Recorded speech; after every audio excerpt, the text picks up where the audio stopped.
Hello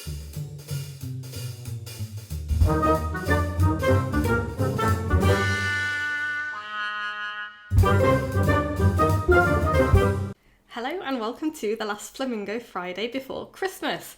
And Merry Christmas! I am obviously in the Christmas spirit. I'm actually inadvertently dressed like an elf today. You can't see what I'm wearing below this jumper, but I'm wearing a bright red pair of trousers that match my hat. So I don't know, maybe I'm an elf, maybe I'm Santa.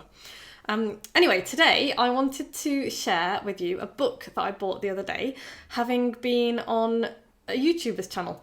So I went to the Pole Studio Christmas party a week or so ago, and I wanted to do my makeup in kind of 60s style, because I had this really funky little 60s, like really short mod sequin dress with a black and white harlequin pattern on. And I thought, oh, who's the embodiment of, beautiful 60s glam? And it's Audrey Hepburn. So I did a bit of Googling, and I got onto the YouTube channel of Lisa Eldridge, who is one of my favourite YouTube makeup people. And she showed me how to do my eyes like Audrey Hepburn, and I did a pretty good job of it. I am not wearing any makeup today, which is kind of ironic, being as that's what I'm talking about, because it's quite early in the morning, and, I'm not. But I went and had a look at her website, because I wanted to know, because she sells makeup as well, and I wanted to know if it was cruelty-free and all the rest of it. And it is. And I had a look at her website, and it's great, and she's a makeup artist to the stars, so she does tutorials and stuff, but she also does people's makeup for films and things. And there I realised that she's written a book. And obviously I was delighted, because I'm always really pleased when people write books. And I thought, oh, well, what's her book going to be about? Because quite often people say to me, oh, what would I write about? I'm not in an industry that lends itself very well to writing a book. And while we're on that subject, one of my book students is writing a book all about artificial grass. Because that's what his company does. They make artificial grass. So I can't wait until that book comes out. And I'm saying that directly to you. So this is a nudge for you to bring your book out, because I'm looking forward to reading it. The big hairy green book. So I was, anyway, interested in what Lisa had written about in her book. And it's called Face Paint, The Story of Makeup. And it's an absolutely it's a beautiful thing. It's a hardcover book. It's beautifully designed. The cover is absolutely gorgeous, and you open it up, and the internal pages are beautifully designed as well.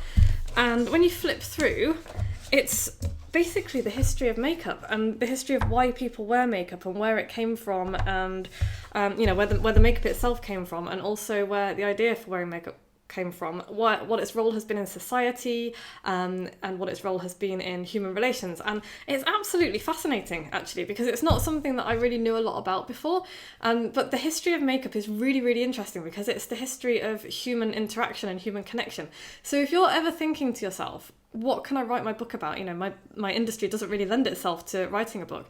Then I say, A, that's not true, and B, go deeper and go into why you do what you do, and the human stories behind it, because that's what's really, really interesting. It's like, yeah, okay, I'm not really that interested in the differences between different brands of mascara, as long as they're cruelty free and they they look good. I don't really care, although I do like Urban Decay stuff.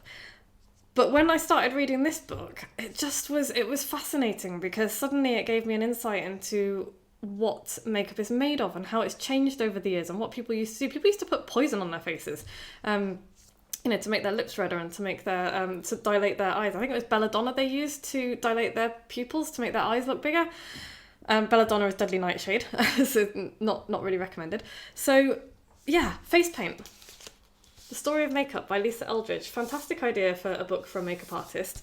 And if you're stuck for what kind of a book that you could write for your business, then think a little bit more about the people that you work with, and the people behind, and maybe the origins of what you do, because that's really interesting as well. It doesn't have to, the book that you write for your business doesn't have to be a how-to book. It doesn't have to be an instruction manual. It can be an insight into the history of why you do what you do, where your industry came from, that kind of thing. Because again, that demonstrates knowledge, and it demonstrates that you really care about what you do. So that is my Christmas message to you, is think of people and how you can bring their stories out.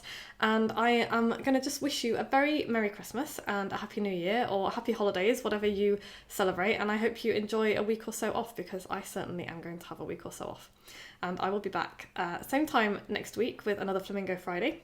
And in the the meantime, subscribe to my channel. If you aren't on my email list, go to moxiebooks.co.uk and sign up for my daily emails. I talk about all sorts of hints and tips about how to write books and how to self-publish books, and also, interesting stories and lessons from running a business. See you later.